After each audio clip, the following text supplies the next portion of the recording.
और बड़ी खबर आपको बताएं, छांगुर बाबा पर नया खुलासा सामने आया है। आपको बताएं, छांगुर बाबा ने बना रखी थी टास्क फोर्स में शामिल थे लगभग 50 युवक। छांगुर के इशारे पर यह काम करती थी फोर्स। धर्मांतरण में लगी हुई थी टास्क फोर्स।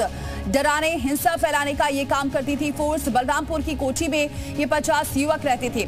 पूरी सुविधा मुहैया कराई गई थी और कोठी में इन युवकों का ब्रेन वॉश किया गया था। छांगुर का फरमान ही अंतिम आदेश होता था। छांगुर खुद धर्मगुरु के रूप में पेश करता था और युवकों को बताता था कि वो आध्यात्मिक सेवक है। इन 5 युवकों को स्पेशल ट्रेनिंग दी गई है। छांगुर के लिए ये 50 जो युवक थे पूरी तरह से वफादार थे। एटीएस सेल युवकों की भी तलाश कर रही है। धर्मांतरण में इनकी भूमिका अहम मानी जा रही है। कुछ युवक अन्य राज्यों से लाए गए थे। इंटरनेशनल एजेंडे के एंगल से भी जांच की जा रही है।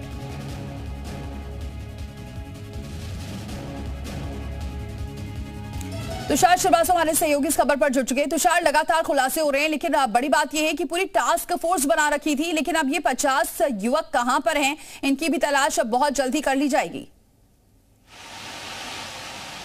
बिल्कुल, देखिए, छांगुर बाबा से रोज नए नए खुलासे हो रहे हैं। छांगुर बाबा इस वक्त एटीएस के रिमांड पर हैं। एटीएस उनसे लगातार पूछताछ कर रही है और इन युवकों के बारे में भी एटीएस पता लगाने की कोशिश कर रही है। जो लोग छांगुर बाबा के टच में थे, जो लोग छांगुर बाबा के इशारे पर काम कर रहे थे। देखिए, कल ही एक बात करें तो कल ही एक रजिस्ट्रार ऑफिस में तैनात बाबू को ट्रांसफ़र किया गया है। वो भी छांगुर बाबा के टच में था और छांगुर बाबा के इशारों पे काम करता था। ऐसे ही 50 और युवक हैं जो छांगुर बाबा के इशारों पे काम करते थे, उसी की कोठी में रहते थे, उसी की हर बात मानते थे और उसी के कहने पे लोगों पे दबाव बनाते थे, नए नए क्लाइंट खोज कर लाते थे।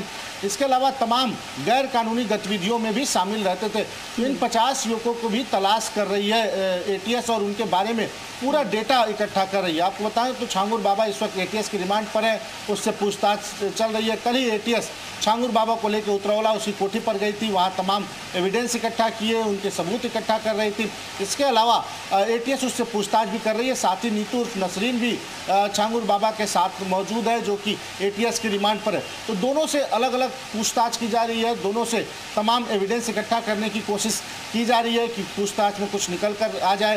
क्या क्या इसका मंसूबा था, क्या इसके सिंडिकेट में कौन कौन लोग थे, कौन कौन इसकी फोर्स में थे, जो लोगों के ऊपर दबाव बनाते थे, उनके ऊपर गलत तरीके से धर्मांतरण करने के लिए लगातार और भी कई खुलासे हुए हैं। इसके लिए आप बने रहिए हमारे साथ, और भी अपडेट लेंगे आपसे इससे जुड़ा।